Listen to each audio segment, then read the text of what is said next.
Oh, what's that under the tree? It's the Suicide Squad episode of Cinema Swill. What's Cinema Swill? Well, if you don't know already, it's our monthly Patreon-exclusive bonus show where Kevin and I review some really terrible movies, but we're giving this one to you as a little Christmas treat. If you enjoy this, then head on over to patreon.com/cinemaswirl and become a $5 backer, and you'll get instant access to every single episode of Cinema Swill. You'll even get a special unique RSS feed that you can put in your podcast player, and it'll play like a proper podcast on your podcast thing. It's very convenient. I love it. So thank you all for listening this year. We hope you enjoy this and it brings you a bit of Christmas cheer. If you want to support us directly, then again, patreon.com/cinemaswirl is the place to go. Right, Merry Christmas. Here's the Suicide Squad episode of Cinema Swill.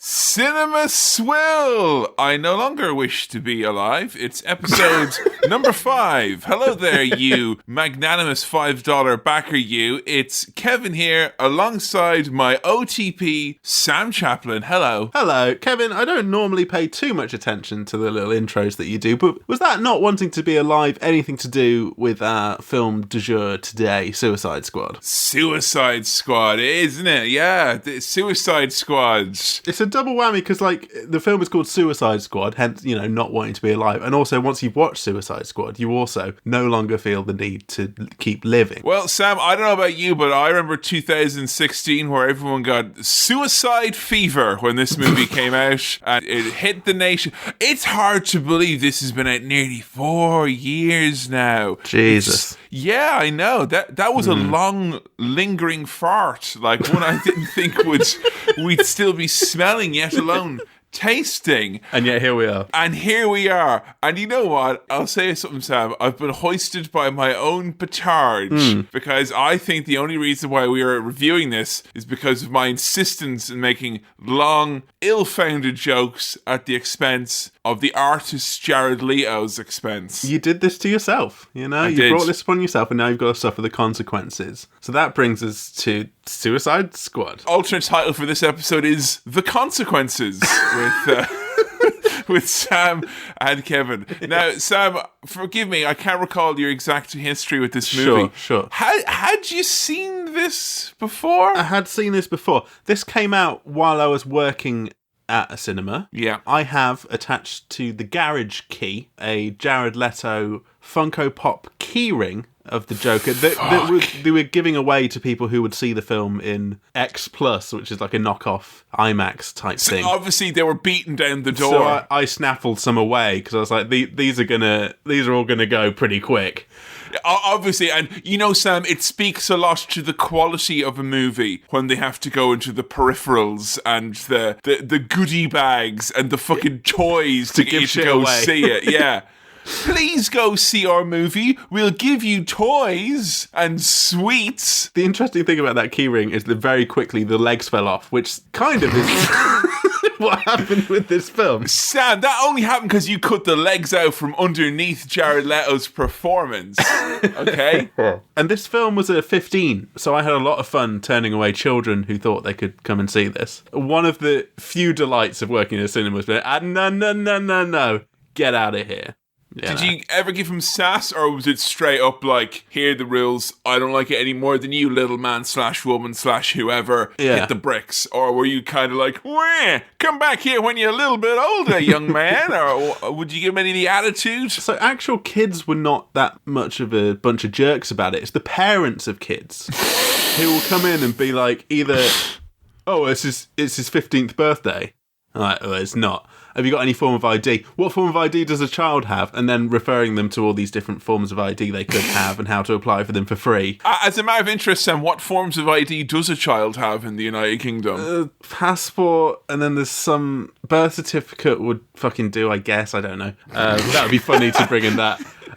Specifically for Suicide Squad. Like, you unfurl the precious document. Now let me see the bad movie. We would even take a photo of a form of ID, which, I mean, could easily be photoshopped. I was going to say, any forgeries, do you ever have to get the lab on it? Like, if these kids could afford Adobe Creative Suite, then maybe they'd be able to get into this film, but they can't. But the parents would be, very agitated. One woman told me that her child was 14, and so at that point, like, I can't then...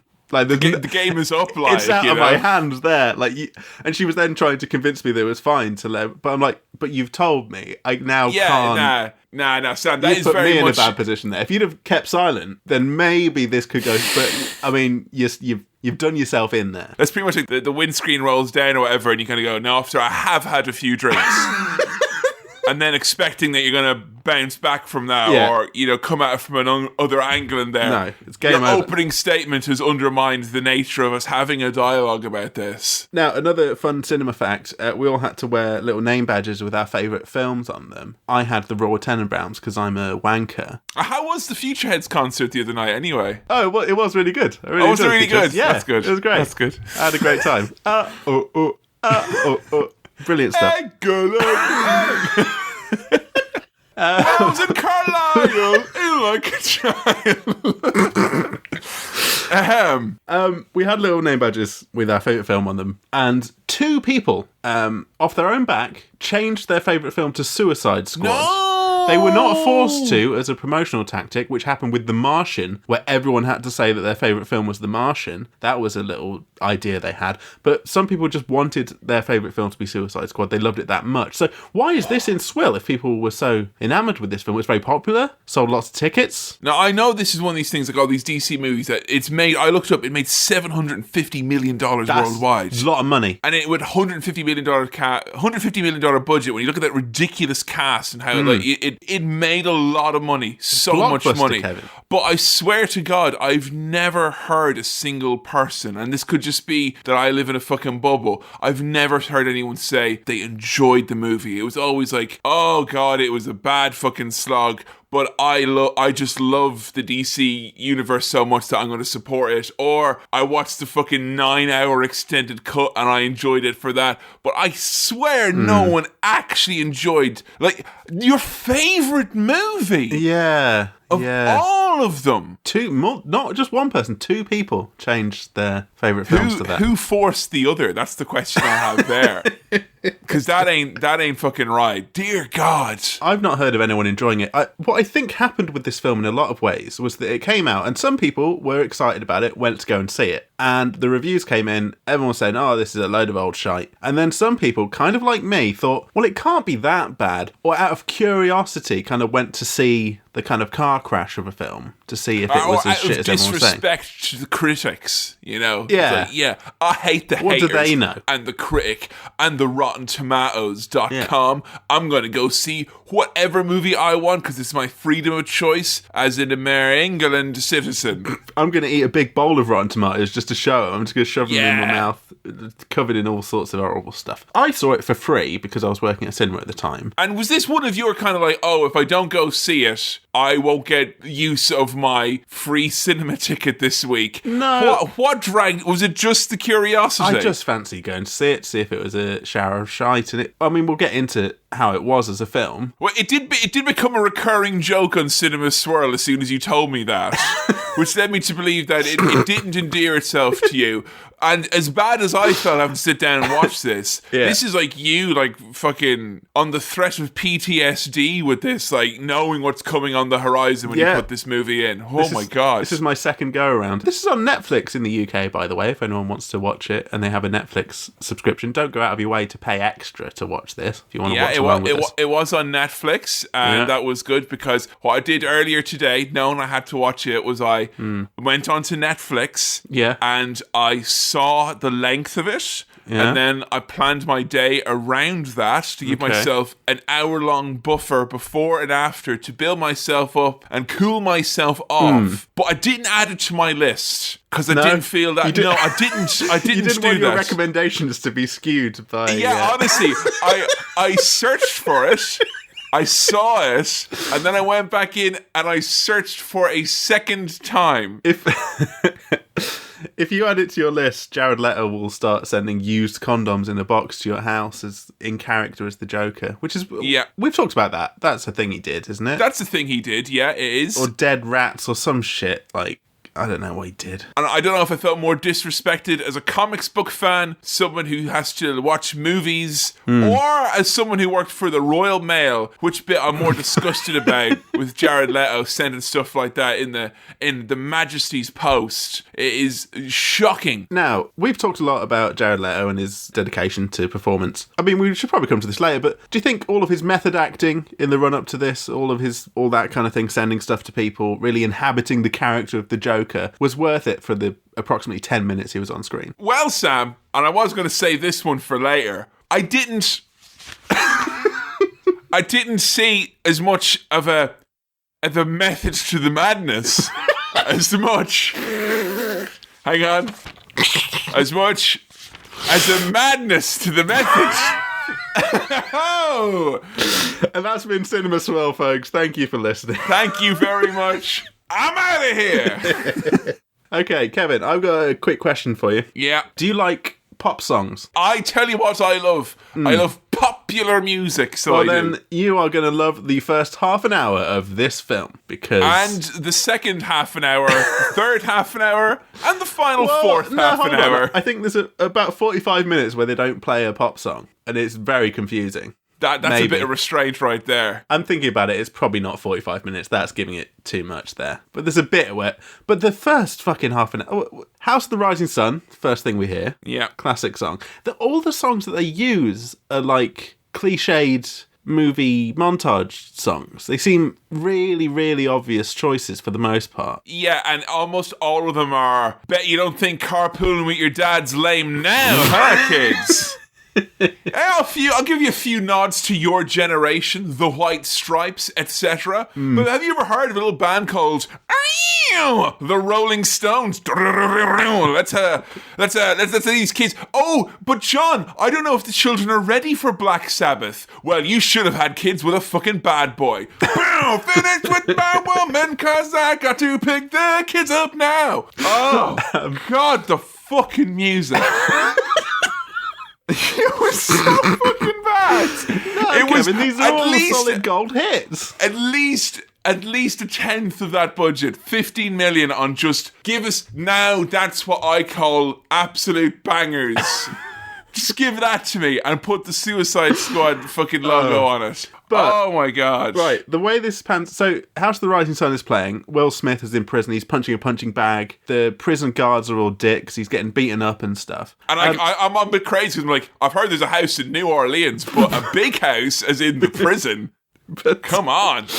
But the way these songs are played is like your mate operating the CD player in your car and just keeps switching between the songs. Gets bored after about 30 seconds of a song and switches to the next one because we cut to... This is, if anyone's ever wondered, this is Billy Keeble at a party, by the way. If he has access to an iPod Shuffle, this is what happens. We cut to a Harley Quinn bit in a prison and we get a new song. We get that, You Don't Own Me. Da, da, da, da, da. And that's the reason that I'm playing that, kids, is that sometimes, as well as badass, music can be sad, but badass in a different kind of way. Sad ass. You gotta learn how to treat your music when you're growing up. You gotta respect it. You can't just listen to slamming guitars all the time, kids. No. Sometimes you have to listen to a sad lady song as well. Yeah. So we're introduced to Harley Quinn, who's in a big cage. She licks the bars because she's sexy and crazy. And if you didn't get that from her sexy and craziness, the man says, "Oh, you're really sexy and also crazy." And she's got a facial tattoo that says, "I'm sexy but also crazy." Yeah. Watch out. She does actually have rotten tattooed on her cheek, which is just great stuff there. Nah, you see, we're going to get into it now. We're going to get to ranking facial tattoos here. Diablo's got some great facial tattoos, but Jared Leto had a facial tattoo as his own as well, didn't he? He did. No, we'll come back to Jared's tattoo. They're great. They're great, but It hangs over like an ominous cloud is all I'll say. I was looking forward solely, really, because I heard nothing good about this. Yeah. Other than people who assured me that the movie was trash. but people said that Margot Robbie's performance as Harley Quinn was very good. And I go, I hope it's not just that people are saying that because it's very vaguely reminds them of a fun cartoon they watched when they were 8 years old. And I'm happy to report that this, in some respects, reminded me of a fun cartoon I watched when I was 8 years old, but also as well, it reminded me of sexualizing a cartoon I watched when I was 8 years old to such a degree that it felt like, I don't know, it was jarring. Like, it was quite jarring. And what the fuck? You know what? I'm a big fan of that. I love Harley Quinn, the character. Yeah, sure. I'm a big fan of the Batman animated series. You're like Kevin Smith, you. You know, I am. I'm not going to name my daughter after something that I've obviously masturbated to, but I'm not like Kevin Smith that way. But, you know, it's a great character, but fucking hell, it does sadden me that this is canonically now, in terms of public consciousness, Harley Quinn is this now. Is this the first live action Harley Quinn in film? In film, yeah. Yeah, perhaps even in television. On screen. There was on the very short-lived Birds of Prey TV series. Okay, right. There was a rubbish Harley Quinn in there. But this is the first ever kind of big budget, hey everyone, this is the fucking Halloween costume everyone's going to be buying for the next 20 goddamn years. Oh, and it was, wasn't it? It really was. Absolutely is. Yeah. And it's, I don't know. It's just, in a pot of dirt that is this movie, it is one of those weeds that resembles a flower, but it's just a dandelion. You know, it's not actually a flower. It's just a fucking weed. Sure. Yeah. Again, the prison staff are horrible, but one of them's trying to be all flirty with her, but they're still, like, abusing her and beating her up and shit, and it's not good. And we're finding out this through my favourite medium of cinematic device, which is jarring flashbacks, which this movie, you can tell that there was problems with this movie. Like, I had to look up to double check that the editor or the director didn't quit twice and had to have, like, Ron Howard come in to fix the movie as a favour, because it was all over the place. It's like you do your flashbacks at the start to establish who the people are, I guess, but this movie, like 20 minutes before the end, is like, and now another flashback, and the first flashback is in bright vivid neon, and we don't do that again. It's like the flashbacks come at you like a headache you've forgotten that you've had throughout the day. But don't worry about that headache, because we've got another pop song, Sympathy for the Devil, by the Rolling Stones. Here we go. It's some pop. I get you know my name. As you get introduced to lots of DC characters you don't know about. Woo, woo, woo, woo. One of my favourite things that's said here, and then visually represented, is the world changed when Superman flew across the sky, and changed again when he didn't. And the way they show that is a man holding up a Superman logo t-shirt, but then turning it around and it says "Remember" on the back because he's dead. Now, Sam, I didn't sit through the 27 hours of Batman v Superman Dawn of Justice where they made Mark Zuckerberg the baddie in it. Yeah. But I have a figuring that Superman didn't end up too hot in that one. Ain't so super anymore because he's dead. Nah, he either died or got a mustache. One or the other. One of those happened to him. He's definitely being remembered. Yeah. So he's either gone away for a long time or he's dead. I liked Will Smith in this. Yes, me too. He was the only thing remotely resembling a likable character. And in a movie which has a cool premise, which is like baddies team up to take on greater considered evil, it was shocking that they didn't think the obvious issue with that, which is, okay, we're still going to approach this with a standard superhero movie format and structure, but we don't have any protagonists. Instead, you've got like 4 or 5 people who are kind of like protagonists. Like, it's kind of Harley Quinn's movie, and it's kind of Rick Flagg's movie, and it's also kind of Will Smith's movie. But I figured straight away that he wasn't very important when he debuted a mask which enabled recasting within 5 minutes of the film. Well, you'll be delighted to know that Will Smith isn't returning for the sequel. Oh, really? So he put in that great performance, and we're not going to see any more of him as that character. So that's nice. So there we go. I'll tell you, we're kind of clutching at straws for positives here throughout this film. The Suicide Squad title, like the title font and the kind of aesthetic and the neon look of it. Which is you never get that in the rest of the movie, other than that one flashback. Yeah, I quite like the bright colours on the poster and the DVD cover and that little intro bit, it's quite bold and interesting. It is. It reminds me of Lego DC supervillains. Because a lot of superhero stuff generally, but specifically DC stuff, is very, like, sad and gritty and grey and, not that... If it was a colour, the colour would be... Yeah, whereas this is like purple and green and pink. Whoa, crazy, and it's nice. I like it. But it betrays the contents within, which are all incredibly grey and Very grim grey. and fucking grey and grim and grey, grim, grey. It's so fucking grey. Like, the most colourful thing by far in it is Harley Quinn, to the point where I think they purposely made all of her co-stars so pedestrian and grey looking, just so they could be like, bet you want to get the licensed costume of this for Halloween. Like, look at it. It's very similar with I don't think it's just these movies, like the Joker in Christopher Nolan's Batman. Yeah. Similarly, everything around him felt so static and clean and grey that when he was there, I was like, whoa, look, there's a character who looks interesting and is not just fucking same as everything. But my God, I could have done with a little bit more of that neon throughout the movie. It needed some fucking life in it. Yeah, I would have liked them to really ham up the cartooniness a bit of this. I mean, we watched Batman and Robin. That's how you ham it up, baby. I think it needs a little bit of influence from that, maybe. Because at least it would be more fun. So, we get some kind of exposition or explanation for what the fuck is the plot of this film from Amanda Waller. Yeah. Who is the head of something. The government. The government. I'm not 100% sure what she's the head of. I'm not really sure they felt that information was very important to tell us. No. And the worst thing about this is, like, it's such a fun concept. Like, honestly, the Suicide Squad movie was announced, like, fucking 12 years ago or something, it feels like, honestly. And it is a comic series. It's a really cool idea. Yeah. And it's all, the exposition is on all the interesting bit, which is, like, them training or coming together or being chosen and why.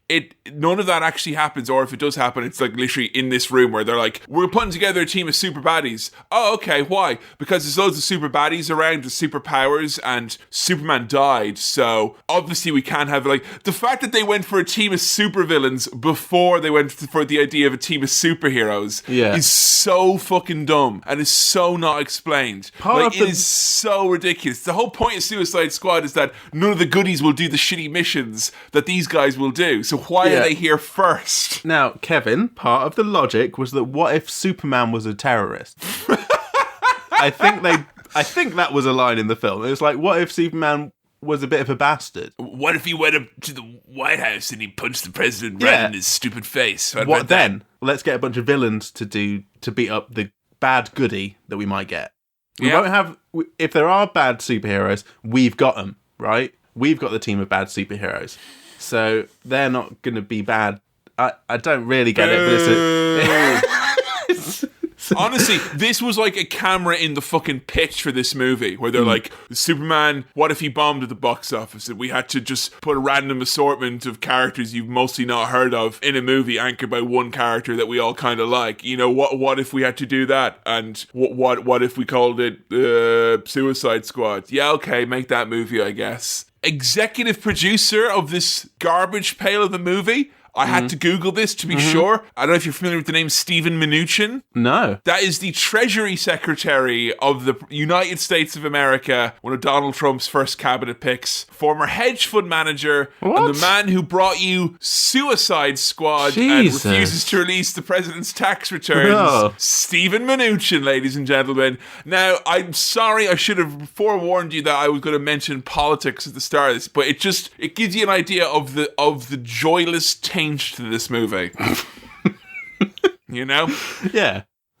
I get you. So we follow Deadshot around for a bit. He's got a cool hat, and he's got a kid as well, though. It shows he's not all bad. But he lies to his kid about him lying about his wife not lying, and that's a line too far. His superpower is that he can lie.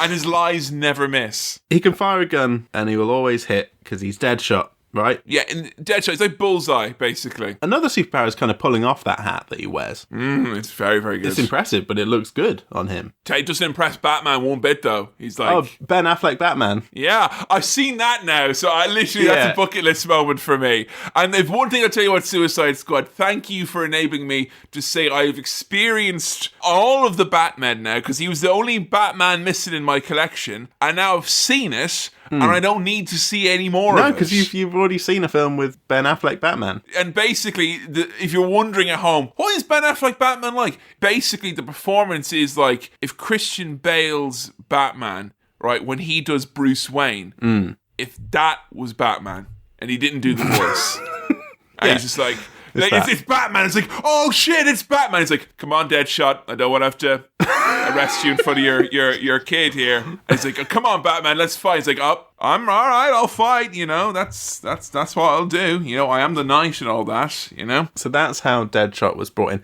Kevin, we're getting kind of character backstories here, like little flashbacks. But what the fuck was that shit that we had at the start in the prison? Why are we getting 2 introductions to these characters again? I don't get it. This feels like it was really weirdly edited together. This house built on the foundation of shifting sands and flashbacks is surprisingly not fit for us to live in. It is fucking all over the place. Give a bit of Harley Quinn backstory, where they managed to kind of gut out basically the best bits from the comic and the cartoon as it relates to her backstory. But they get a bit cuckoo bonanza here, because I got Jared Leto. He's in this world, and I can't stop him. And despite all my rage, I'm the rat in the cage, and he's just fucking smashing pumpkins all around me, mate, and I can't stop him. So, Harley Quinn is a psychiatrist assigned to the Joker. He gets all flirty with his Joker ways, and because he's a hot dude and he's got damage tattooed across his forehead, she can't help but fall for him. Oh, it's so shit, Sam. It's so fucking shit. A children's television show from over 20 years ago gave this more depth. And the way they do it is that the Joker lies to Harley about his backstory, like he always does, and he says that his father was abusive and he just wanted to make the world laugh, and tells about seeing clowns for the first time. He seduces her with the and this is like, I got you a cat. What the fuck, like? And it's like, well, I know obviously I'm a fucking psychologist who works with hardened criminals, but the fucking Beanie Babies done me in there, lads. Now I'm fucking gonna be Harley Quinn. But Kevin, talk about a workplace romance gone wrong. All right? Hey! Oh, that's what I forgot. This is the funny DC movie, isn't it? With its joke. Got some jokes in it. The Joker, he gets broken out of the Arkham Asylum, and he does some weird electric stuff to Harley Quinn, and that makes her Harley Quinn. I can't remember. So what they implied there was that he gave her electroshock therapy to make her cuckoo bananas crazy. Right. Whereas the reality about Harley Quinn is that he doesn't do that to her, or throw her into... Also, later on in the movie, he throws her into a vat of chemicals in another flashback. What's that for? Seriously.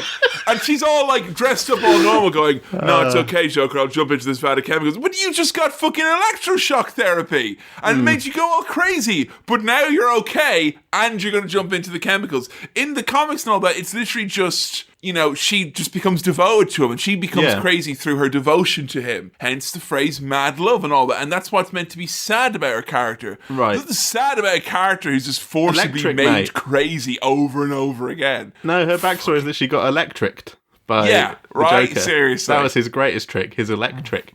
Fucking rubbish. What do you reckon to his voice? My voice that I'm doing, that's just other fucking versions of... You know what? You know, all the versions of the Joker at once... You get fucking Jared Leto. Except it has that fucking bullshit Scarface, the world is yours vibe to it with his gold chains and his stupid Mickey Mouse tattoos. It does seem like if you trained like an AI thing on all the previous Jokers and it tried to like make its own Joker, it would be like this, but just not as good as any of the other ones.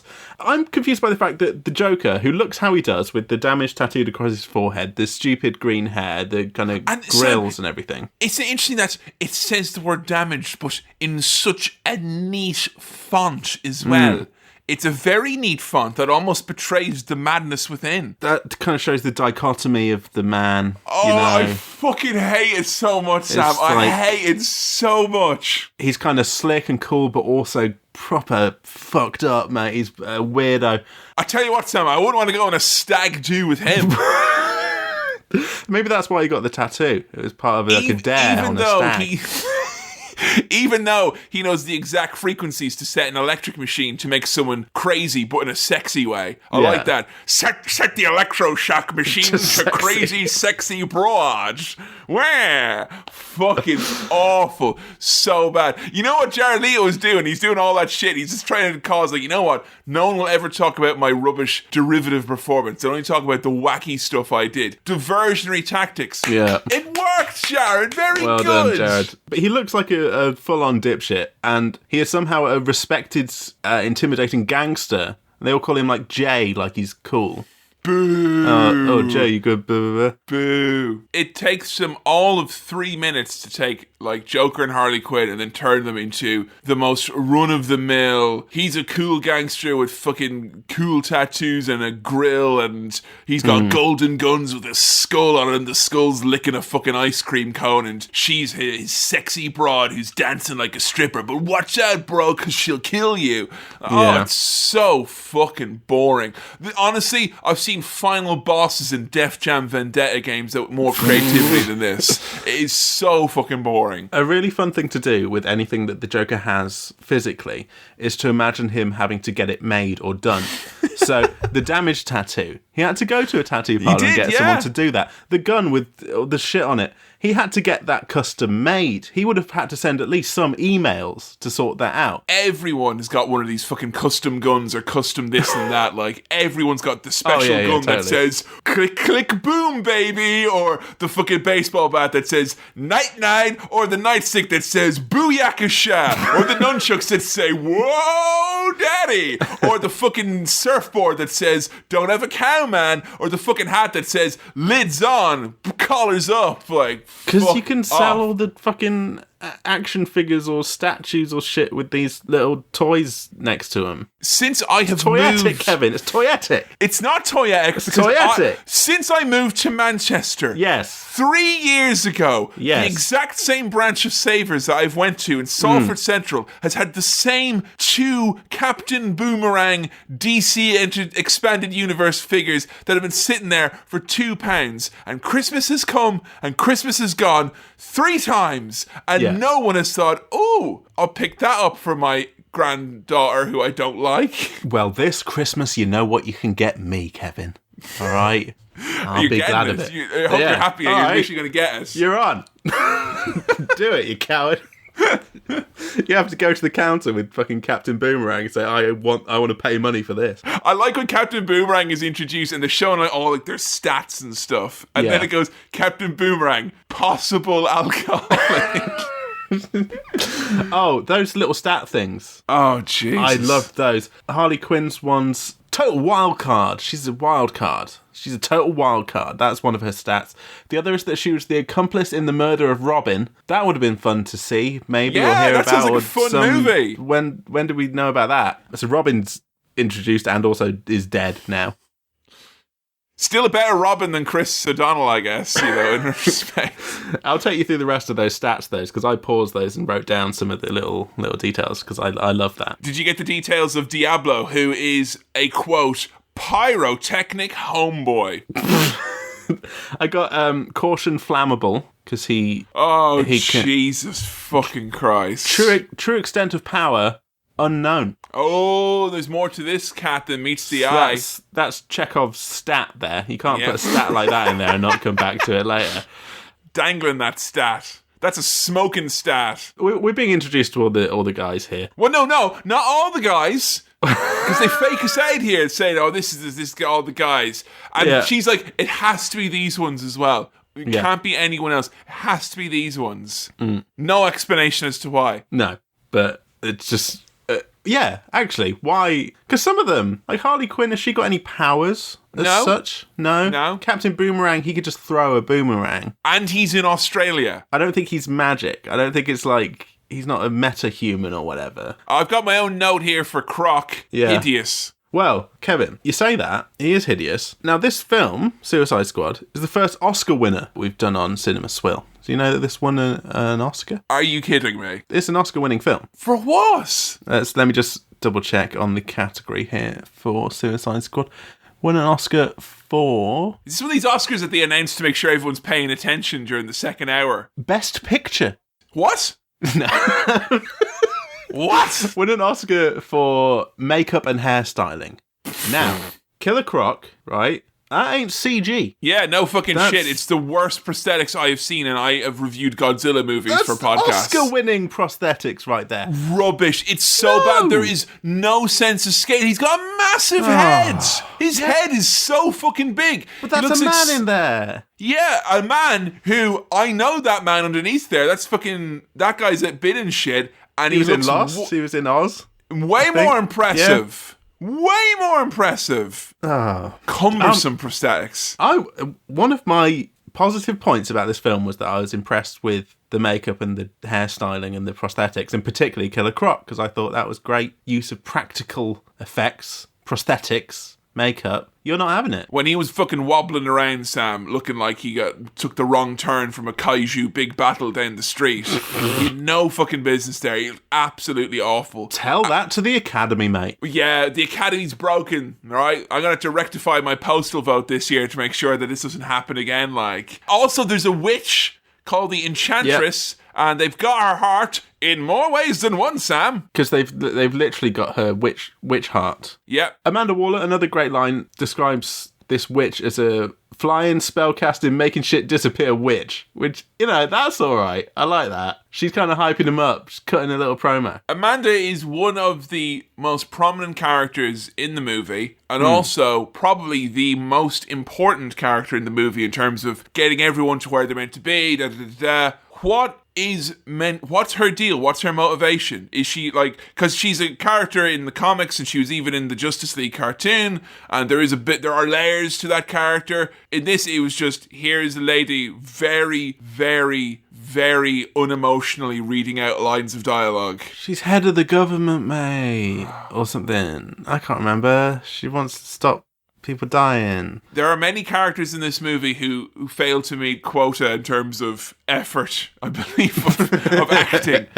And no one ground their fucking gears and sunk their poisonous claws into me that made me grow to detest them throughout this movie. Quite like Rick Flag. Oh. He is such a tedious fucking character. Because at the start here, folks, this is the guy who is meant to look after this enchantress witch, and they're all on you, he's fallen in love with this kind of Tomb Raider type doctor lady, and they're together, and she's fallen in love and he wants her, to be safe, but she's also this witch. And you have them at the start, this very sweet, he's literally tears in his eyes, I've got to keep her safe. And you think, right, this guy is maybe the closest we're going to get to an actual protagonist who's got, on the right side, and there's no shades of grey about him. And fucking hell, if they don't make him out to be the most aggressively unlikable jughead in the goddamn universe. Oh, he's a ding-dong, isn't he? He's God. Real dick. I know Rick Flag is a name from the comics, but it does seem like a pretty generic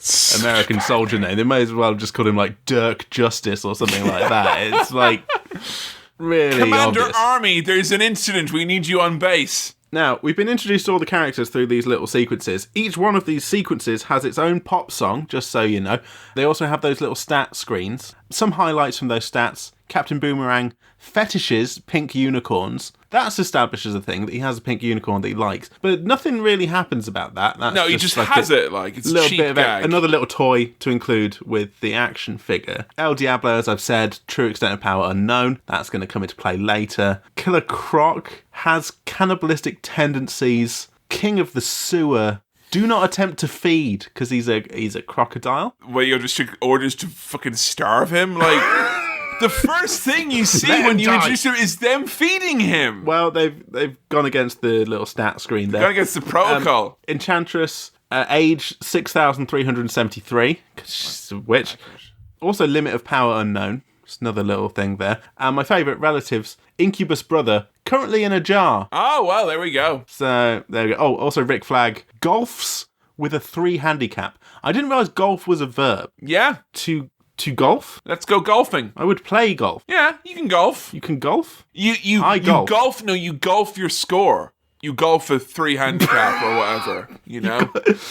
Or the phrase, I golf on the reg, which means that you have a regular engagement in which you participate in the game of golf. Right. Sure. Okay. Well, I've learned something new from Suicide Squad. It's an educational film. Great. Very awesome. Educational. I like how they get everyone on board with this because all the suits are like, there's no way we'll allow these ragtag supervillains to run roughshod around the United States of America. And they're like, oh yeah, check this. Boom, that's some secret document from Iran. And the guy went, I can't do that. And they all agree to hire all of these unrelated supervillains. Yeah, Boo. Because they got the Enchantress's witch power, so that convinces them. Well, that convinced me of Captain Boomerang's worth for the team, like. Yeah, I mean, what's his deal? He drinks a lot and he's got a boomerang, but he knows someone. Well, he doesn't even know the Enchantress. No. He's not even... No. And they don't all have that level of power. I'm not sure about this. I don't think they've thought it through properly. They've really not, because I remember when this is the type of thing in the movie came out, there's a media blitz, everyone's doing a fucking hour-long interviews at Comic-Con talking about how it's the fucking greatest thing ever, and everyone's like, Captain Boomerang, you've chosen a wacky villain. Like, wait till you see what we do. Don't worry, guys. All right, you just wait. All right, because what is right is he's got a boomerang and a coat. That's his whole deal. Yeah. Yeah. We've got funny characters in this movie, such as they're testing everyone out now, giving them... This is the bit I was looking forward to most, which is like the training sequence thing, which it feels like it's been cut to shreds because it feels like they could have done this with everyone, and everyone attacks the targets in a different way. I thought it'd be really funny. But it's you could see Harley Quinn hit with a hammer and then Croc rip it all up. But no, it's just Will Smith. Just Deadshot. Shooting stuff, being real cool. And then the guy's like, hey, if this guy kills me, you gotta promise you gonna delete my my browsing history. Ow! Yeah, man, what are you looking at in that browser history, huh? Whoa! Hey, I got a word for you. It's called private browsing. Ow! Incognito mode, mate. Whoa, it's 2016, guys. We're having fun. Oh, my God. That's why this is a 15. References like that, you know? Yeah. Because you can't have children learning about that. It's not on, mate. You can't have children seeing very neatly laid out. You told me there was a circle of knives now from the Joker. You didn't tell me there were auxiliary circles of laptops, baby clothes in one little corner as well. He had a lot of circles, did the Joker. Again, like, think about him doing this. Think about that happening. Think about him laying out the knife, or getting someone else to lay out the knives. I don't know which is sadder. To either do that yourself, or to get an assistant to be like, can you just lay out the knife, and then another concentric circle around that with the guns, and then comes into the rib. No, wrong. Do it again. Do it again.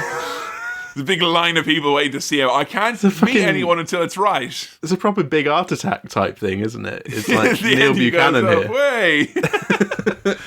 He wants his girlfriend back. That's what's going on here. He does. He's in love with Harley, although the movie doesn't spend much, if any, time dwelling on anything really. Like, with the Joker, it's like, there he is. Whoa. You don't get a sense of why he wants to do anything, or even the mystery of you not getting to know why. He just does shit, like, and it's... Yeah. This has happened to me a few times where I've had, like, 4 or 5 things left over in the fridge, and I thought, that's not a dinner. That's just some mozzarella cheese and a tomato. That's not a dinner. That's just some old couscous that's left over. That's not a dinner. That's half a chicken breast. And then I'll just say, you know what? I'll take out all the different bits, and you can have like a little mini buffet of all little leftover bits. And it's always a bit weird, and it doesn't work as a whole. And even if there are some good ideas in there, they don't gel well with any of the other ideas, good, bad, or indifferent. And that is Suicide Squad here.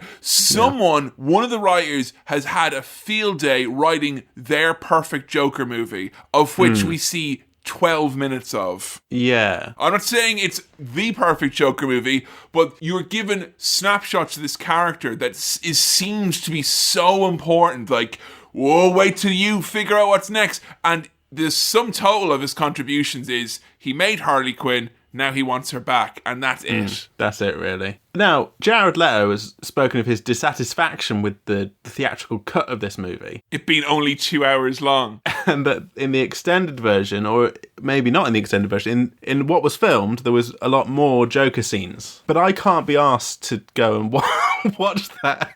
Oh, damn it.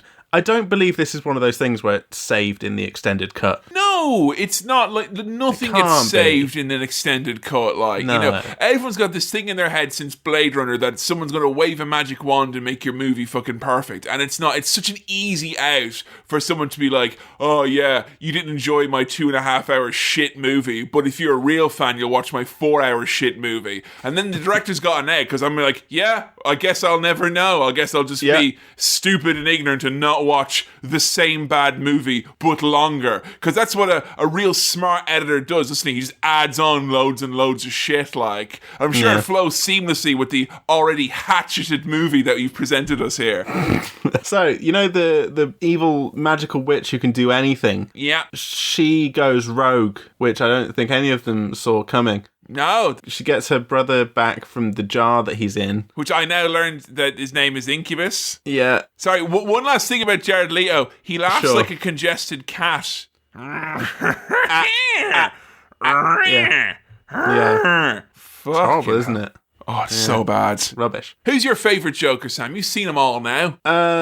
Still Dark Knight Joker, to be honest. I know it's, just want to figure choice. out how he got them scars, like, That's what I want to know. Just how know. did he get them? Easy peasy. He starts telling you, and then he tells you a different story later on, and that's a joke to me. That's the real joke. I don't know if he's coming or going, this lad. You know? Ridiculous. My favourite Joker is Cesar Romero, because I know how he got that one scar. It's not a scar, it's just a mustache that he put white face paint over, which is why it's there. Right, so that's easier to understand. You get some closure from that. Exactly. Yeah, I like a safe Joker, me, like, Yeah. So Enchantress has gone rogue. She's stolen her brother Incubus back. Oh, this bit is so fucking bad. She puts the spirit of her brother into a random man in the subway bathroom. Yeah, and then he becomes a demon man, and he's like, yo, what happened? Where are we? Yeah, we were gods. Why don't they worship us? Now they worship machines. Oh, bloody millennials and their phones. 2016! Did you know that social media could be anti-social? What? So the magical witch brother is kicking up some serious shit in the subway, just smashing shit to pieces. Yeah, and killing people.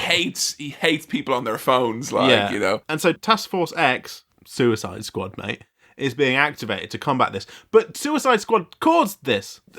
They've set up this task force to combat evil super villains, and one of the evil supervillains is the thing that they have to stop. And this is where the movie truly lost me, because at all this point I was still holding out hope. Amanda Waller should lose her job, Kevin.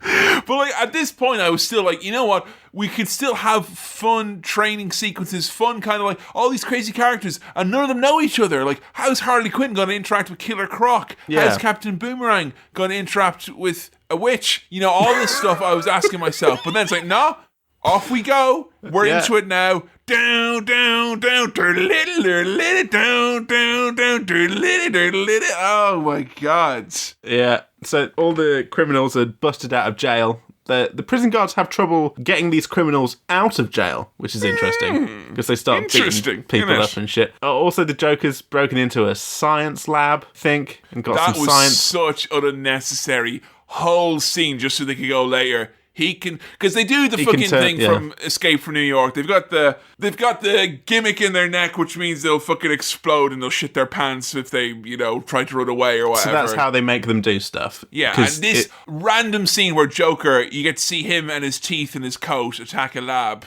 And that is just so later on he could be like, disable Harley Quinn's special device, Professor. Oh my fucking God. You know what he sounds like? He sounds like every fucking dick face I had to see do a Joker impression Halloween 2008 to present. It does sound like a bad impression of the Dark Knight Joker. Oh, are you going to workshop for me a little bit how you got those scars? That sounds fun. Do you want to know how I got these scars? I'm the Joker, man. I ain't gonna tell no one how I got these scars. Nyet, knack, knack, knack, knack.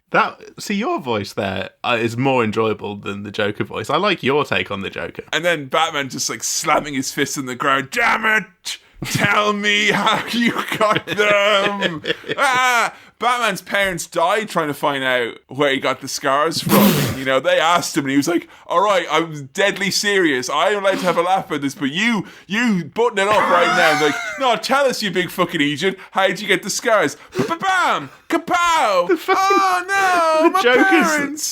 The Joker said, I'm allowed to have a laugh about this, but...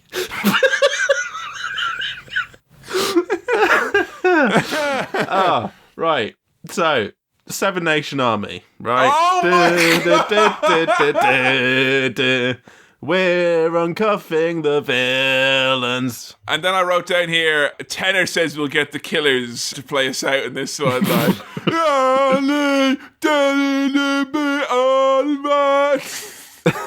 I think that Jared Leto's Joker he's Mr. Brightside, isn't he? The price I pay. Harley Quinn is calling me. Open up my Joker car. Because I'm Jared Leto.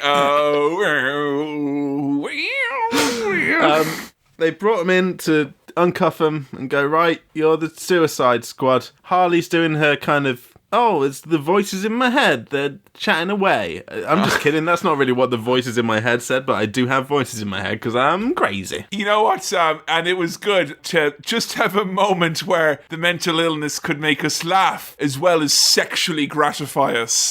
That was very good. All the best bits of mental illness, mate. The funny and the sexy bits. That's all you need. Forget the rest of it. Why would you have that in a film, mate? Come on, think it through. Now, Slipknot is here, not the band. We don't get to push our fingers into our eyes. This is a character. Now, he's the only character who hasn't had his special little promo video package here, or the stats. So, a very important character. He comes out, it's established that he can climb stuff, and he straight away knocks out a woman. So, just to remind us all, doesn't have a promo package. We've only just been introduced to him, and he's hit a woman. I wonder if he's going to be okay. I wonder if he's going to survive for very long. Are you telling me that the Slipknot action figures are no longer available in the same I don't understand. It's so fucking obvious that they set up that this guy's going to die. Like, how stupid do they think we are? Of such little faith. I turned to Joe when we were watching this and I was like, big climbing sequence coming up. Fuck me. There's only one man for the job. How are we going to climb this, Mr. J? Easy. When my old friend Slipknot over here, give him a taste, Slipknot, and he throws up a big long rope, is it? And if you got all the correct safety equipment and harnesses, Slipknot, he does. That fucking bastard. You bastard. More early 2000s pop music, because we've got a bit of Eminem, Without Me here by Eminem, while they put on this. Guess who's back? Back again. The Suicide Squad. Watch the film. Guess who's back? Guess who's back? And they're all putting on their special gimmicks and their costumes and their weapons. Captain Boomerang's got his little unicorn. We get to watch Harley Quinn get dressed, and all the lads are perving, and she notices that they're perving, and that's played for yucks because they're all perving. Coming soon to a GIF near you. Then you've got Will Smith going, what are we? Some kind of hot tub time machine? What are we, in the movies? Yes, and just like the movies. Suicide Squad now, please. Yeah, he says the name of the film. Also, Katana is there as well. There's another member of the Suicide Squad. Is she Rick Flag's mate? What's her deal? I honestly, Sam, the closest thing I could think was that Warner or whoever owns this has got, like, the way that the only reason that Disney are doing all the live action shit at the moment is to renew their licenses, essentially, so that they don't become creative fair use or anything like that. So not gonna be like Popeye or The Wizard of Oz or anything like that. It's like, we're saying we're still actively using these IPs, so they're still intellectual properties, hence why Dumbo was a thing. And I wonder if there was that as well, which is, if we don't put Katana in a movie now, the £20,000 we paid some unappreciated writer 40 years ago is going to go down the toilet like. Well, her thing is that she's got a sword. She does, yeah. She sounded really fun and interesting, but you hear nothing or see nothing from her. The only point of her is that she's got a sword that can trap a soul in it, which is basically like, whoa, what's that going to do? Like kill a final baddie? It's a bit Soul Calibur, isn't it? A little bit. Probably because the word soul is in there, but no, actually, I've had a lot of fun with Soul Calibur over the years, and I will have you not taint it. That's a perfect franchise. Spirit in the Sky is playing another pop song here while they're in the sky, greedy at this point. And there are a bunch of lively spirits in the sky. So we've got Spirit in the Sky. The prison guard, the naughty prison guard, the browser history lad, he got in trouble for gambling with the Joker and his mates. So he snuck a phone to Harley Quinn, and now Harley Quinn is chatting to the Joker, and that makes the helicopter get shot down, but not the helicopter they're on. The Suicide Squad are okay, right? Yeah, question mark. I think. Yeah. And this is a very important helicopter ride, because this is the helicopter ride where the incessant scenes where they were making out that Johnny Flagg and fucking the Enchantress were so in love, and this was such a tragic story, and you have to feel for this guy because he just wants to save the woman that he loves. In this helicopter ride, he just becomes a different character. He just becomes this fucking absurd one-note caricature of baddie soldiers. Like, you're all going to get killed, and I'm going to kill you all when you get killed, and you're all going to get killed. It's like, why? Just no one told me as well that the Suicide Squad were going to be escorted by like 20 fucking Marines at all times, which takes away what little fun there is of having a bunch of cool supervillains together, because they're surrounded by rings of SAS men at all times. Well, Rick Flag suggested why not just send in a bunch of actual fucking soldiers to do this soldier work, and they do both, don't they? They send in their silly Suicide Squad and some soldiers as well to back them up, because sometimes a baseball bat isn't enough, you know? Yeah, sometimes that's a true. Boomerang isn't enough firepower. Yeah. Whereas, an army gun is.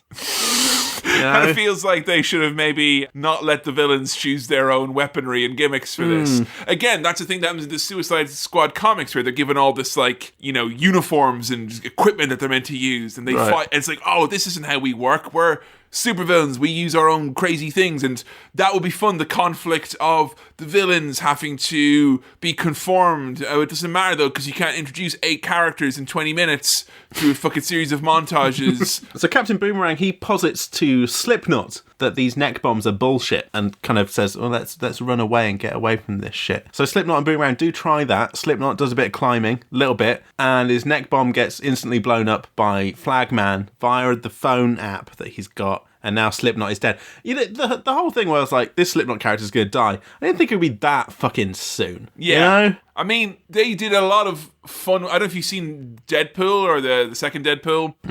I've seen the first one. Yeah, and they have like a big fun spin on this whole thing where they introduce you with loads and loads of characters who are going to fit out this big super team. And then, like, almost, without spoiling too much, there's like lots of untimely demises, and you think this is what the movie's going to be, because they give you these big names like Terry Crews and stuff, and then they completely flip it on you, and it's really funny. Whereas this was so, like, give Slipknot a minute, one line of dialogue other than his thing where he's like, I'm going to go die now. Yeah, let's just go die now. Now, and Kevin, Harley Quinn's line of dialogue here. Oh, Kevin, let me just set this up for you. So, Slipknot, his bomb has been exploded and he's dead. And Rick Flag did this via his phone. And what does Harley Quinn say about this? Now that's what I call a killer app. Credits roll, end of the film. Brilliant stuff. Fucking that's it. Should have broke your thumbs, mother of fucking gods. And then we get a fucking even worse line of dialogue. Will Smith, at this point, I was like, this is the big problem, right? Is that the movie, the first act, you got a good bit of Will Smith, him with his kid, him in Batman, him in prison, him doing his suicide, so him doing his assassination business. Yeah. And then he goes away for like the first half of the second act. And then he reemerges here, and then he turns to her and he says, "Stay evil, doll face." Yeah, it doesn't sound right coming out of that character. Someone got the script and went, you know what? You've got a good movie here, but I don't think we've really made reference to our very innovative, subversive fact that we're having baddies as opposed to goodies in it. So could you put in a few lines of dialogue like, stay evil, dollface, or what do you expect? We're the bad guys, or, I think they had someone in to kind of punch up the script and throw in some zingers like that, Or what's the matter, Sam? No honor among thieves, because that's what we are, because we're bad guys.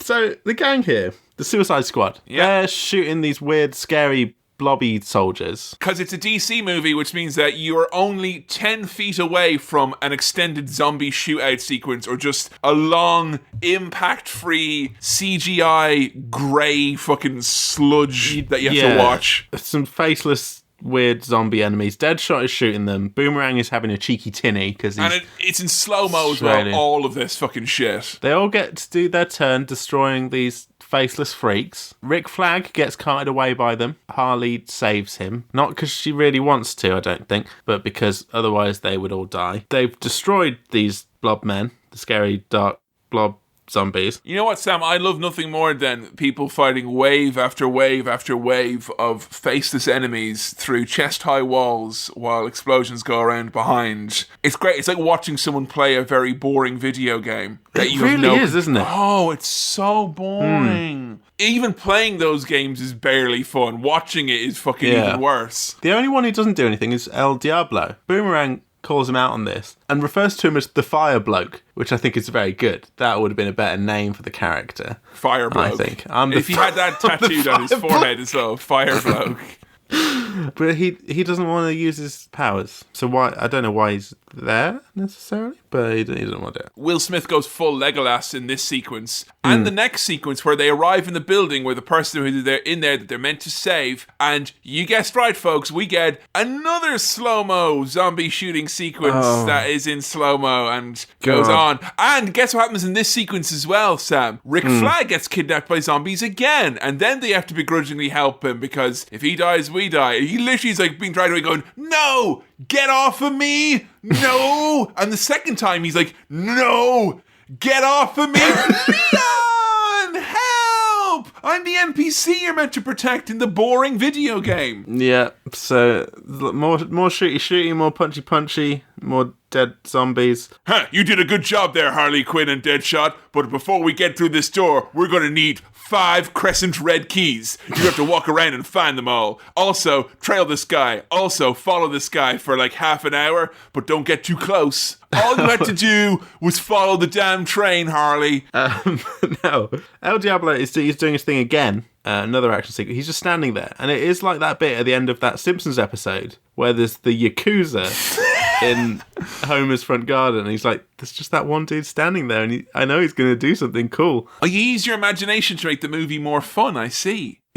I should have tried that. That's not what happens. Deadshot goads El Diablo into using his special firepower. He does. He makes fire come out of his hands. And Deadshot remarks, that shit crazy. And you know what, Deadshot? That shit is crazy, to be fair. It's true. And I do like as well that they had a running joke which was about some self-help guru from YouTube, which obviously shows... Yeah, they did. It's like... It's went fucking over my head. Rick Diddle-Do or whatever. Triangle, bitch. I'm all about positive vibes. Oh, yeah. Which, honestly, it's like they were one step above being like, here, you know when you get your news from the Minions, right? And they have a really on-point caption about how the government is failing us. Like, you know, that as felt was we're one step removed from that in terms of the level the movie was being pitched at to be here. Like, honestly, if this movie was presented in Bitmoji, it might have been more appropriate for the audience who it was intended for. Kevin, do you know what I want? Another flashback sequence? Another Joker flashback sequence, please. Oh, I hated this. What? The bit where he's like, question. I can't do it in his fucking voice. Question, how do you feel about me? Question, would you die for me? But he asked it like Dwight from The Office, you know. Question, which type of Joker is best? Harley would die for the Joker. She's remarkably composed for a woman who'd been forced to be given electroshock therapy against her will. Not only has she fallen in love, Kevin, she's fallen in acid. Boo! Or white Boo! whatever the goop is for the Joker. So fucking shit. It was What so is shit. this? Why is this? Because the Joker falls into an acid bath when he becomes the Joker, and there's this fucking stupid thing where it's like, what? Because we want Harley Quinn to have pale fucking... Like, Harley Quinn's not like a ghoul. She just puts on fucking clown makeup. But they did like this so she could look like cool Harley Quinn in prison sequences, I guess. Yeah. Oh, God, it was so bad. Like, they undermined their own origin story, which was already undermining the origin story. He jumps in and they kiss in the weird acid and he does his horrible rubbish laugh. Like, I was expecting there to be a third flashback where she gets bitten by a radioactive clown or some shit like that in the end, like. Oh, the gang they've done the job now. The job's done. They found the guy, right? Who's the guy? What? It's a bust, i.e. a test. It's Amanda, who then kills a load of FBI agents in front of everyone. They knew too much, right? Oh, or God. something, I think. They knew more than us. She's a badass. They had the script of the film, or a good version. Yeah, they're literally like, wait, you sent them in here to save us? That doesn't make any sense. Quickly, before the plot can reconcile itself. Oh, got a great phrase. Great. Best line of dialogue in this movie. The best line of dialogue coming from my main man, Rick Flag. Yeah. And he's up there on the roof, and they're about to get out of here. They're about to get out in the LZ, Sam. They're going to get out there in a heli. I'm talking about a helicopter. Oh, no. What's wrong? The bird is jacked. The bird is jacked, Sam. What are you going to do when your bird gets jacked? And give him one of these. The bird's jacked because the Joker's nicked it. What a naughty man. He's naughty. None of his crimes are as unforgivable as that time he jacked jacked that bird. And then he jacks the bird. And he's shooting his gun, and Harley Quinn escapes. The bit with the professor to explain why he turned tried off to the do neck it. bomb. Yeah. And then they're like, shoot the helicopter. And then they do, and it sets on fire. And then, a minute and a half after we're told that this bird is jacked, then Jared Leto goes, this bird is baked, baby. Oh, hold on. Is this bird baked or jacked? What's going on here? I've been on a jacked bird before, but a baked bird? Oh, no, come on. In this economy? Please. And then he's like, I'll save you. And he kind of pushes her, but falls at the same time. Yeah, I get it. Oh, there's a bit here where when he was saving he was taking Harley away in the helicopter. Deadshot is told to shoot Harley, who's doing all this nice gymnastic stuff on the rope, but he misses the shot. But he doesn't miss because he's Deadshot, so he doesn't kill her because miss. I never miss, said the famous character Bullseye. It's played by Colin Farrell. They're bonding, the Suicide Squad. They don't want to kill each other. That's nice, isn't it? That's nice. It's nice. Tell you what I don't like. I don't like the fact that they've made Joker and Harley Quinn be like legitimately like, oh, they love each other and he really cares about her. It's like the whole point of the relationship is that he is abusive to her and she is obsessed with him. And the fact that they make it out to be like really hard, like you're meant to feel sorry for her that she's separated from the Joker. You're meant to feel bad that their love can't be. And I feel like that is the perfect example of a fucking Hollywood movie that completely misses the point of a character. It's like, it's not meant to be just a fucking one shot, one note, goofy wacka, stupid idiot clown. It's meant to have a bit of fucking depth. Like a children's cartoon has managed more depth than this. And yeah, I don't like that she sat there like, oh, now I'm sad, and also because I'm sad I'm crying, and also it's raining now, so I'm going to be wet and sexy for the rest of this movie. Takes off her special neck thing that says pudding on it because they call each other pudding. She's lost her pudding. Yeah. Yeah. Yeah, and the children's cartoon, which really actually tried to show as much as it could an abusive relationship suitable for Saturday morning cartoons. Were there any pudding necklaces, though, in that stupid cartoon, Kevin? No, there wasn't. I guess not. Like, well, you know. There we go. So, and the pudding necklace is available now from the Warner Brothers store. That's the real quiz, mate. You know, yeah, that's it. Pudding necklace. Fucking hell, I'll tell you what. I wonder if I can buy any of the set pieces from this grey-ass movie to make my house devoid of colour. Some more plot. Amanda Waller's been kidnapped by the zombie minions. Oh, no. And Harley is back with the team because they walked a bit further down the road and found her again. Yeah.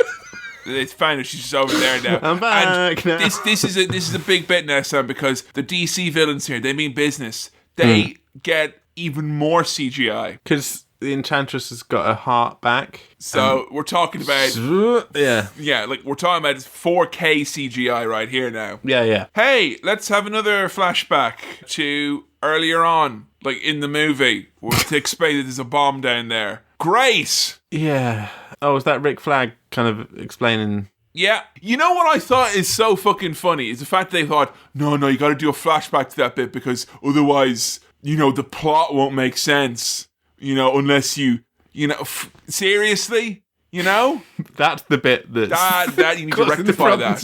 Excuse me, stop Suicide Squad. How did the bomb get underneath Incubus's feet in the final act? Because that's a big issue with this movie. You need to sort this out. There's problems here, guys. God. I need to get me Ron Howard. Maybe you can figure out how we get the bomb underneath Incubus in the final act of Suicide Squad. Yeah, so Rick Flag, he's been forced to explain the actual situation to the whole gang, and the gang get really upset, and they abandon him. Even the sword lady abandons him, and they all go for a drink. Yeah, and they all start reminiscing, waxing lyrical. They're all opening up. And Diablo, why is it that you won't use your superpowers? And he's like, because I killed my familia with my powers when things got out of hand. And I love in the back, in the flashback where it's like, I was just living a normal life, man. Like, he's there with his fucking skull tattooed, and the wife is like, guns in this house? This is where we live. Yes, where you live, with the man with a fucking skull tattoo and the number of men he's killed underneath his eye.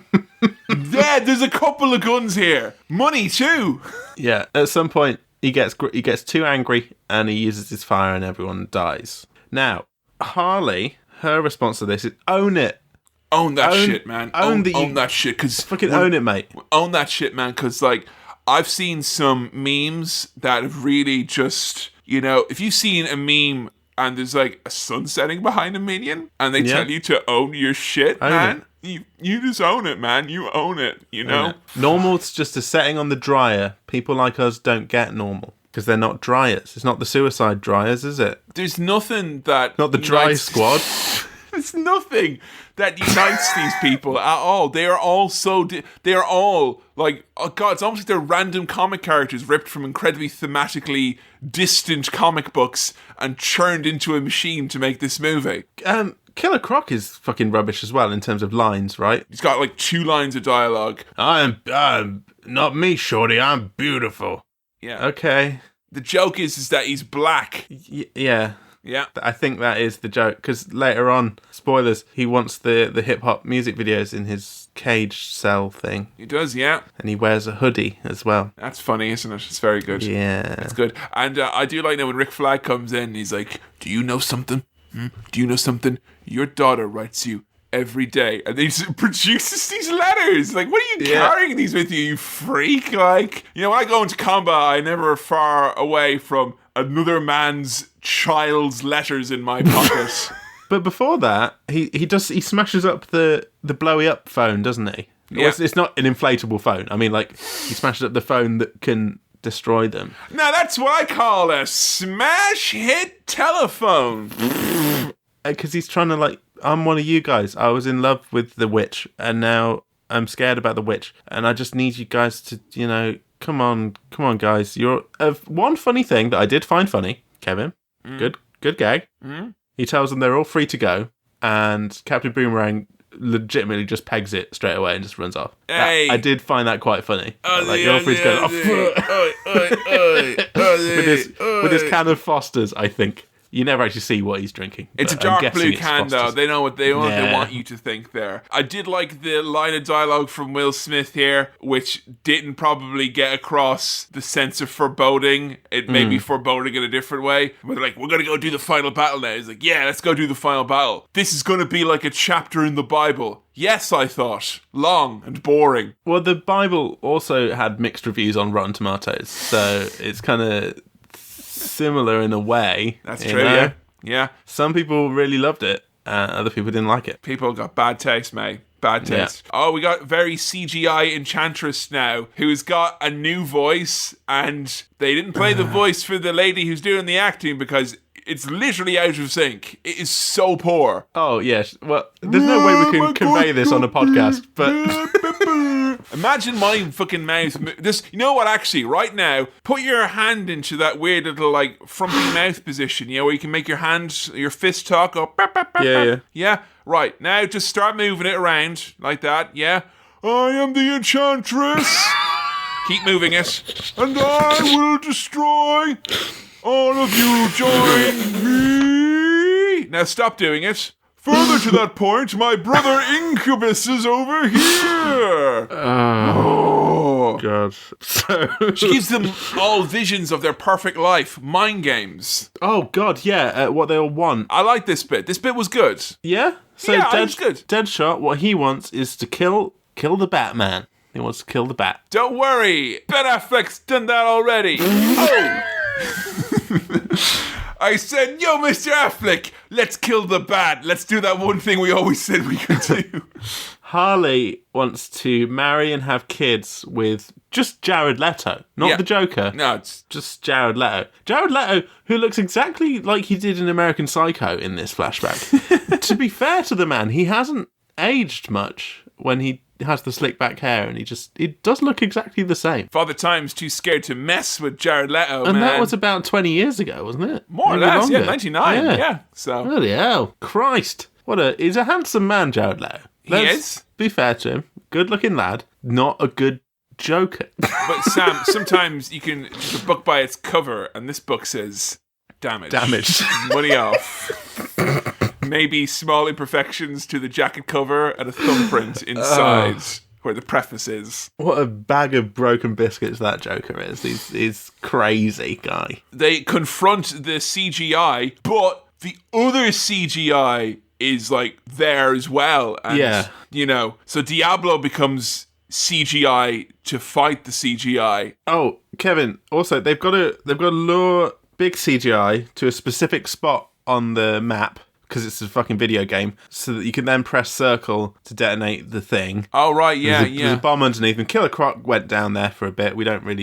I don't think we see what he does. A flashback to the precise moment of that bomb getting down there. I mean, I kind of feel like, belt and braces, lads. You don't want anyone's pants falling down here. So Diablo, who hasn't been using his powers much, he steps the fuck up to lure this guy out of into the corner, and then he's like, these guys are my family now, the Suicide Squad.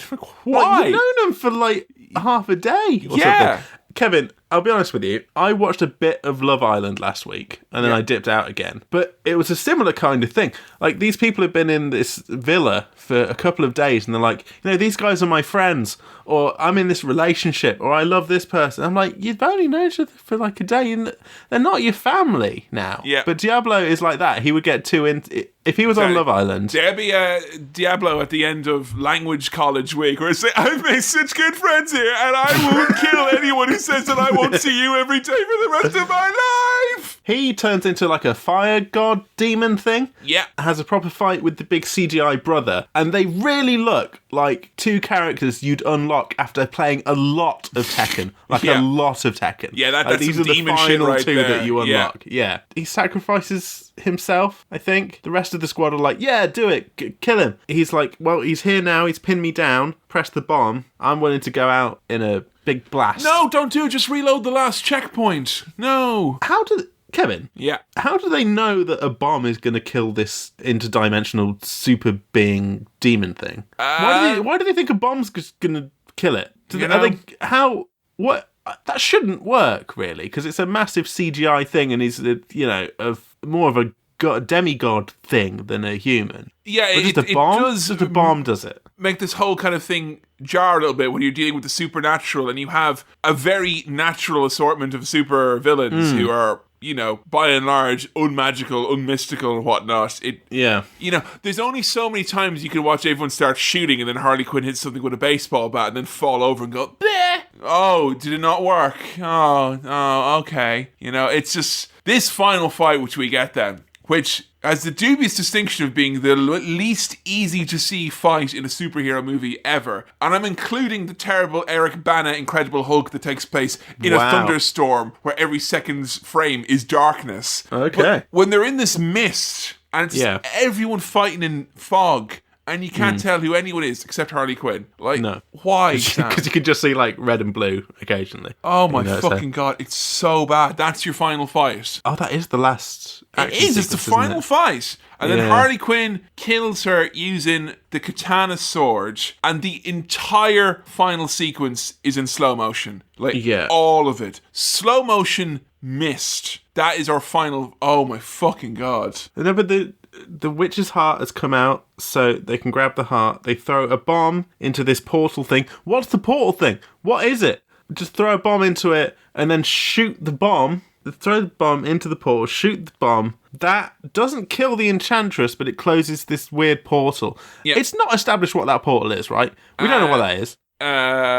Power? Maybe? At some point, the Enchantress was kissing people and turning them into those zombie villains. Yep. Was that the portal? I don't know. They've blown up the portal. That hasn't killed the Enchantress. Enchantress tries to use like a fake Will Smith daughter to not let him shoot it, but he shoots it. And Flag, he wants the Enchantress to bring his nice lady June Moon back, or he threatens to crush her heart, the Enchantress's heart. She's like, go on, mate, do it. You fucking pussy. Crush my heart. I ain't doing it. And so he does. Rick Flag crushes the heart of the Enchantress, and she's gone, and June Moon's gone with her. Oh wait, she's not. She's back. Yay! She's okay. Rick Flag gets to be with his one true love. I'm so happy. What a great and fulfilling resolution. Yay! It's definitely worth keeping the June Moon character around for longer now, because she's going to have a lot to do in the sequel if she shows what? These two, this is in the movie because someone said you have to have a romance. And it can't be Joker and Harley Quinn because they're wacky. So you have to have... Oh, we need like a romance that everyone can relate to. Yeah, it'd be a normal romance. Yeah, sure. So they all get 10 years off their sentence and they're like, this is bogus. I thought Harley Quinn said she wanted an espresso machine. I was like, that's it. I'm done. I'm fucking gone. But no, it was just an espresso machine. Right, so okay. that was... Oh, there wasn't any product placement there. No, I thought it was going to be a hard product placement at the end, like kind of going, with all these different types of coffee, Mr. J, I want to stay in prison with George Clooney. And how do we montage our way out of here, Sam? Oh God, bit of Bohemian Rhapsody. I fucking hate this goddamn song. Got hip hop in my cell. The Joker's breaking me out. He's coming. Like when the Joker comes to break her out in the end, and Harley's in her cell drinking her coffee, and in comes the Joker, and it's like, who is it? And he's wearing body armor and a big helmet that says Joker, and across the chest, on his thing. Joker, and then he takes off his helmet. It's the Joker! It's only the bloody Joker, mate! Let's go home. Executive producer, Stephen Mnuchin. Oh yeah, Deadshot got to see his daughter as well, and teach her some maths. And did you see the mid-credits thing, or did you just duck out? Yeah, I was actually I was talking about how much I hated it, and then I was like, I'm fucking out of here now. I'm done, I'm gone. They're like, oh, it's a fucking mid-credit sequence where Ben Affleck looks like he's not showered in a week. Great. Bit of Justice League stuff, I think, or something. I don't know. Looks like a setup for a movie where fucking Ben Affleck lives in a hotel bathroom for 6 years or something. Can only survive on eating soaps, and the shower doesn't work, so he has to splash himself in the bidet. I hated this movie. I hated this movie. I feel bad for people 20 years from now who will think, hey, let's go watch a bad movie from back in the early 2000 teenies. And then they'll watch this and go, oh, it's just bad, not so bad, it's good. It's just bad, boring, bad, bad, boring, bad, boring, bad, bad, bad. Did you not like it? Oh, fucking hell, Sam.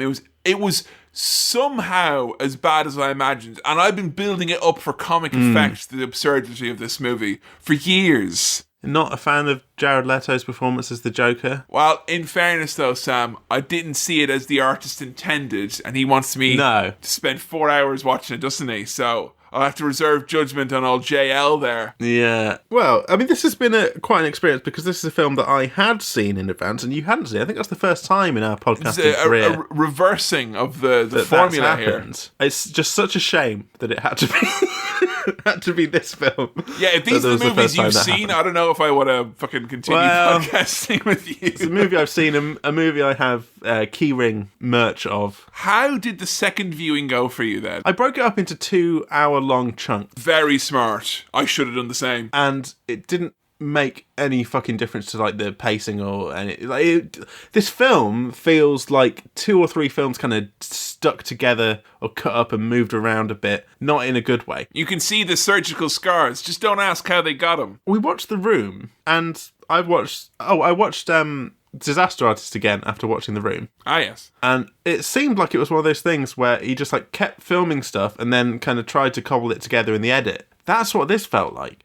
That they had some ideas that were probably pitched by a 14-year-old boy, maybe. Yeah. That's a lot of what this feels like. And you'll play all of my favourite songs in it as well, won't you? You'll put Eminem in there, bit of Kanye West, bit of the White Stripes, bit of Black Sabbath. And Queen for Dad as well. Yeah, put all of the songs in there. The first half an hour is just song, song, song, song, song. It feels like a bunch of trailers kind of stuck together. This is a movie which was made for a trailer, you know? I seem to remember reading something that like they brought in the people who normally work in the trailer house to edit this together. Well, good job, I think that guys. might be bullshit, but it fucking feels like it. It does, yeah. Yeah. It's almost something interesting in how different it is at the start, and then it just becomes a boring DC movie for a bit. Every fucking boring... It's Thor, The Dark World in that final act. It's every non-essential superhero movie. It's all the worst bits of superhero films, isn't it?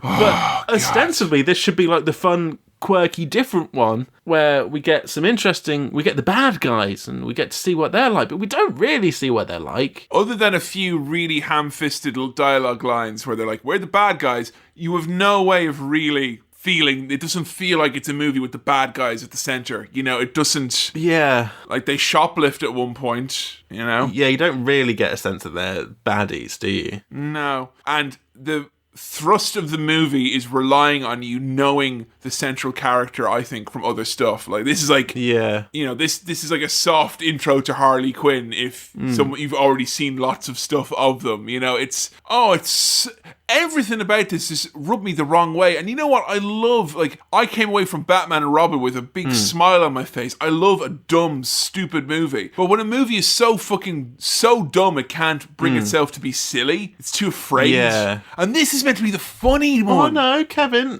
Captain Boomerang runs away. Yeah. We're the bad guys. This is what we do. Oh, would you just delete my browsing history because I got a few killer apps downloaded.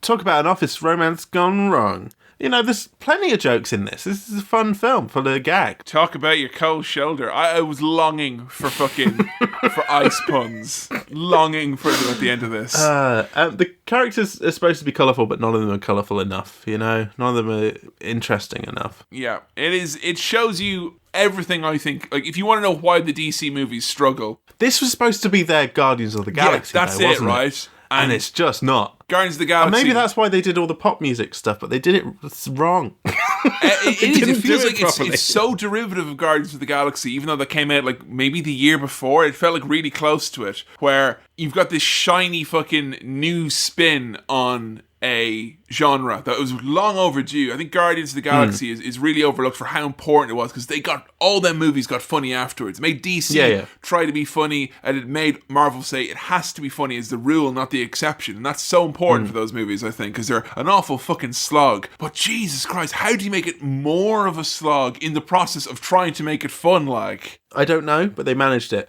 I'll tell you what they have done now, which is interesting. They've got James Gunn, Mr. Guardians of the Galaxy, in to direct and possibly write, I think, the sequel. Which is called The Suicide Squad. The Suicide Squad. And it's sort of a soft reboot or something. It's different characters, I don't know. Yeah, but they'll put fucking Margot Robbie back in it as well. Oh, yeah. You know. I'm very curious as to how that's going to go down, though. I think John Cena's supposed to be in it as well.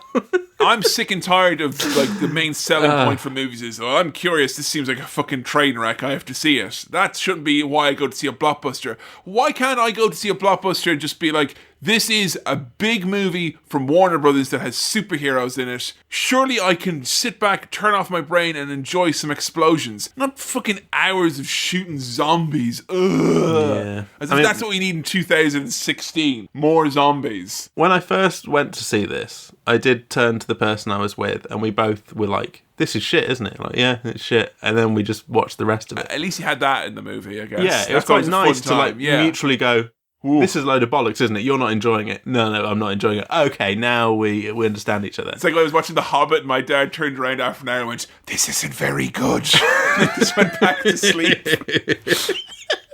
Now, Kevin, I'd already made my mind up about this film because I watched it and I've made a decision. So I will put it to you this time on Cinema Swill. Do you want to pull this turd out of the bowl and save it for later?